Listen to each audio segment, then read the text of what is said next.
வணக்கம் அடியவர்களே. மகாசிவராத்திரி என்ன செய்ய வேண்டும், எப்படி இதை முழுமையாக பயன்படுத்திக் கொள்வது என்று முழுமையாக இந்த பதிவை பார்த்து அறிய வேண்டுகிறோம். மட்டுமின்றி இந்த பதிவை அனைவரும் அறிய சப்ஸ்கிரைப் செய்து லைக், ஷேர் மற்றும் கமெண்ட் செய்ய வேண்டுகிறோம். அது எங்களை ஊக்கப்படுத்தும் என்றும் தெரிவித்துக் கொள்கிறோம். வரும் பிப்ரவரி 26, 2025 அன்று மகாசிவராத்திரி அன்று அனைத்து கிரகங்களின் அமைப்பும் ஒவ்வொரு ஆண்டும் ஒரு குறிப்பிட்ட நிலைக்கு வருகின்றது. அப்படி வரும்பொழுது பூமியின் அதிர்வு நிலை மிகவும் சக்தி வாய்ந்த மனித உயிர் வளர்ச்சிக்கு ஏதுவாக அமைகிறது. அந்த இயற்கையான சக்தி நிலையை நாம் பயன்படுத்த அடிப்படையாக செய்ய வேண்டிய செயல் 2. நாம் முழு விழிப்புணர்வில் இருக்க வேண்டும். மேலும் முதுகு தண்டினை பூமிக்கு செங்குத்தாக வைத்துக் கொள்ள வேண்டும்.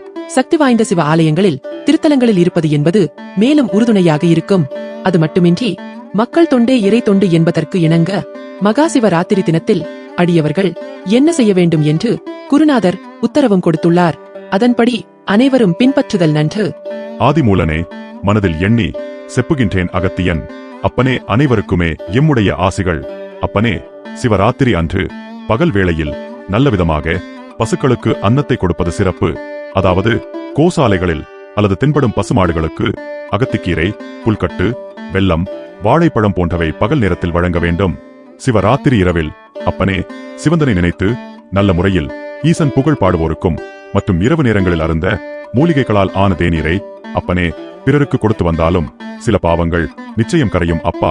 அதாவது சிவாலயங்களில் சிவராத்திரி அன்று 4 கால பூசையை காணக்கூடியிருக்கும் பக்தர்களுக்கு மற்றும் சிவபுராணம், திருவாசகம் ஓதிக்கொண்டு படித்துக்கொண்டு ஓம் நமசிவாய என்று சிவநாமம் சொல்லி ஜெபம் செய்து கொண்டு இருக்கும் அனைவருக்கும், திருமுறைகள் முத்தோதுதல் செய்து கொண்டிருக்கும் சிவனடியார்களுக்கும் துளசி, இஞ்சி, எலுமிச்சை, கருப்பட்டி, சுக்கு, கொத்தமல்லி விதை, முளகு இட்ட சுக்கு காவி எனப்படும் தேநீரை வழங்க வேண்டும். மற்றும் சிலர் விரதம் இருப்பார்கள், அவர்களுக்கு பால் பழங்கள் வழங்க வேண்டும். மற்றவர்களுக்கு அன்னத்தையும் கூட வழங்கலாம்.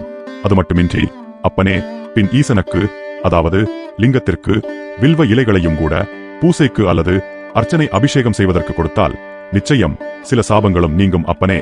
போக போக சில நல்ல மாற்றங்களும் கூட மெதுவாக நடக்கும். ஆனால் உடனடியாக அதன் பலனை எதிர்பார்க்க கூடாது என்பேன் அப்பனே. எவன் ஒருவன் அப்பனே பலனை எதிர்பார்த்து செய்கின்றானோ அதற்கு மதிப்பு குறைவுதான் என்பேன் அப்பனே. இதை என் பக்தர்கள் புரிந்து ஏற்று செய்தல் நன்று என்பேன் அப்பனே.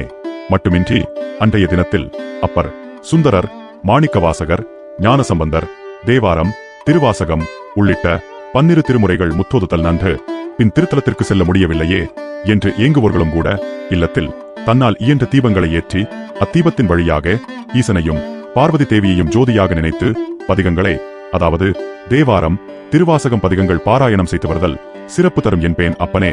ஆசிகள் ஆசிகள் அப்பனே. ஓம் ஸ்ரீ லோபாமுத்திரா சமேத அகத்தியர் திருவடிகளில் சமர்ப்பணம். சித்தன் அருள் தொடரும்.